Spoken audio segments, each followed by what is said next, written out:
Ya untuk sampai hari ini. Oh iya, dibandingin Untuk sampai hari ini gitu. sampai hari ini. Ya. Apa Pak tantangan paling beratnya tuh? Tidak akan melindungi bila iya benar dia melakukan. Itu aja.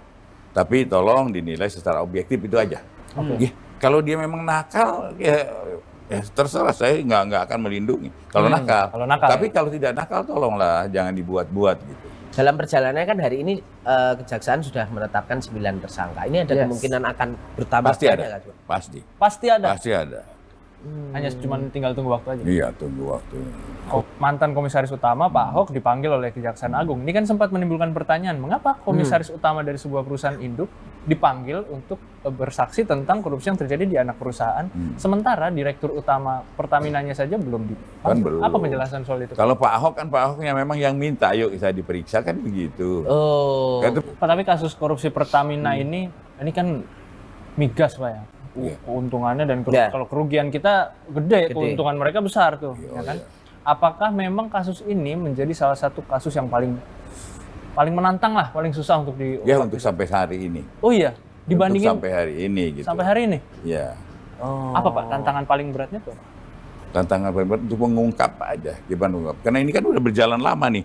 Ya. 2019 18 sampai 23. Kan udah lama, kita mengungkap yang lama ini kan yang mungkin data-datanya saksinya mungkin udah ada yang mati atau mungkin alat-alat buktinya juga mungkin ada yang hilang kan. Ini yang tantangan menjadi tantangan itu.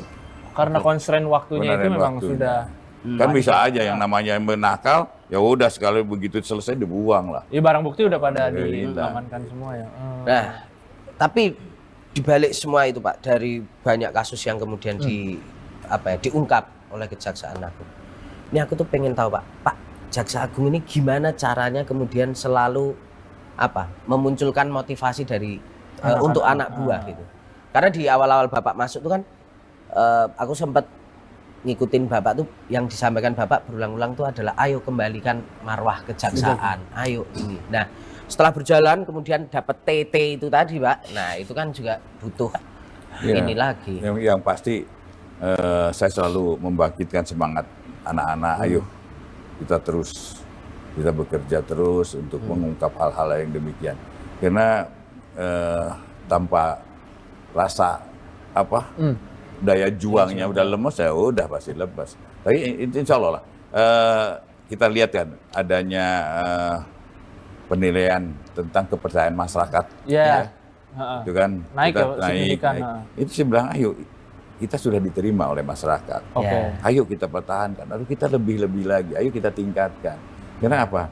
Semangatnya akan tambah. Ya benar. Itu. Tapi ketika Pak Jaksa Agung masuk ke sini sebagai Jaksa Agung, hal pertama yang dilakukan untuk pertama mungkin mengubah citra Kejagung di masyarakat, yang kedua juga bagaimana apa sih langkah pertama yang Bapak lakukan untuk membuatnya lebih bertaji? Manusianya. Oh, perbaikan sumber daya manusia. Itu yang utamanya.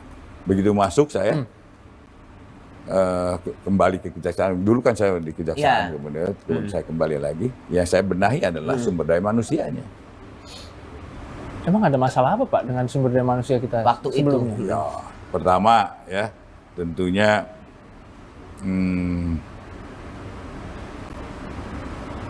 pengetahuan. Korupsi ini kan terus berkembang terus.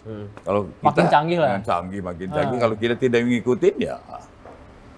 Kemudian daya keinginan untuk mengungkap suatu perkara. Artinya penghargaan dari pimpinan kan. Kalau pimpinannya menghargai, Anda bagus, Anda kita diapresiasi. Kan selalu ada. Dan itu akan memotivasi teman-teman untuk bekerja lebih baik. Termasuk juga ini ya Pak, Bapak cukup keras sama anak buah yang nakal ya dalam. Jadi dalam artian gini, yang baik, kita dorong. Yang baik kita dorong. Yang nggak baik ya cemplungkan. Itu. Ya mesti gitu sih. Harus mau gitu supaya ada pembenahan dalam organisasi. Jadi gini katanya penegakan hukum itu memerlukan korban. Memerlukan korban. Jadi kita menegakkan hukum kepada anak-anak buah saya, ya harus ada contoh korban. Loh, kalau lu mau nggak kayak gitu? Kalau lu nggak kerja bener ya kayak gitu.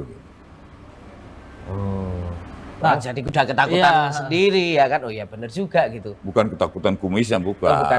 Ya. Tapi itu termasuk salah satu faktor kayaknya, Pak. Oh, faktor kumis. Faktor, iya. Saya dari yang nggak punya sedikit iri. Gua mancur. Tapi Pak Jaksa Agung tahu nggak kalau Pak Jaksa Agung itu sama kayak Mas Adam istrinya, suaminya Inul. Tuh, Mbak Inul. balik lagi. Iya, iya. Padahal saya lihat Sampai- ganteng mana. Ganteng. Wibawa, kalau ini Iya, lebih Pak wibawa. Jaksa Agung, ya. Karismatik. Mohon maaf Mas Adam mau lihat ini ya. Mohon maaf saya dulu Pak Jaksa Agung. Pak, Oke. tapi kita kalau ngomong, Ceritain. ini mungkin terakhir soal manajerial dan soal anak buah Iya. Pak Jaksa Agung. Baru-baru ini ada berita bahwa salah satu anak buah Pak Jaksa Agung, Pak Jampitsus, itu dilaporkan ke KPK. Bagaimana tanggapan Pak Jaksa Ya, Agung melihat kalau pelaporan saya sih, tersebut? Silahkan aja kalau memang. Saya tidak gini. Saya tidak akan melindungi bila iya benar dia melakukan. Itu aja. Tapi tolong dinilai secara objektif, itu aja. Saya enggak. Wah, kenapa dia lagi sedang melakukan inilah resiko. Risiko pekerjaan. Oh, Ini resiko penegak resiko. hukum juga Tapi gitu. saya mengharapkan objektif lah dalam menilai, itu aja. Artinya kalau memang ini resiko, barangkali bisa disebut bahwa pelaporan ini terkait dengan kasus yang sedang ditangani. Ya, kalau dia memang nakal, ya terserah, saya nggak akan melindungi. Kalau nakal. kalau nakal, Tapi ya. kalau tidak nakal, tolonglah jangan dibuat-buat gitu. Artinya Pak Jaksa Agung tidakkah melihat ini sebagai oke, yang dilaporin mungkin Jampitsus. Tapi apakah Pak Jaksa Agung juga melihat bahwa ini serangan terhadap institusi? Kalau saya mungkin berbeda pendapat. Enggak. Jadi gini, ansih sendiri-sendiri ya. Kalau dia menyerang Burhanuddin, ya saya Burhanuddin sendiri. Oke. Itu. Tapi yang saya harapkan adalah, ayo kita sama-sama ya mempunyai rasa empati. Ayo inilah kita lagi sibuk begini, ayo kita doronglah. Kalau memang nanti di dalam pelaksanaannya ada hal-hal yang negatif, silahkan. Oke. Dan Bapak tidak akan melindungi itu. Enggak akan melindungi, tapi tolonglah biar kami fokus dulu. Gitu. Kan biar kami fokus dulu, itu yang saya harapkan gitu. Nanti kalau di dalam pelaksanaannya ada hal yang negatif, silakan. Ya. Saya tidak akan melindunginya. Tapi yang saya harapkan adalah biarkan kami menyelesaikan ini dengan benar, dengan cepat, sehingga apa yang diharapkan oleh masyarakat itu Terpenuhi. Nah, ngomong-ngomong soal kasus itu tuh Pak, kasus soal Pertamina ini kan jadi banyak yang kecewa, banyak yang ya sakit lah, merasa bahwa wah kok ini akhirnya ternyata dikorupsi gitu. Nah, dalam perjalanannya kan hari ini Kejaksaan sudah menetapkan 9 tersangka. Ini ada kemungkinan akan bertambah. Pasti banyak, ada, kan, Pak? pasti. Pasti ada. Pasti ada. Hanya cuma tinggal tunggu waktu aja. Iya, tunggu waktu. Oke. Kenapa bisa kemudian pasti bertambah? Karena memang Kan kasusnya tidak mungkin hanya orang-orang ini aja. Ada yang di bawahnya lagi yang bergerak. Kalau di atasnya? Ya kalau nanti ada bukti, kenapa tidak kita tarik juga. pokoknya nggak tebang pilih ini. Karena kan yang menjadi salah satu pertanyaan adalah, memang korupsi ini sejauh ini yang diketahui adalah melibatkan anak-anak perusahaan ya kan. Dan kemarin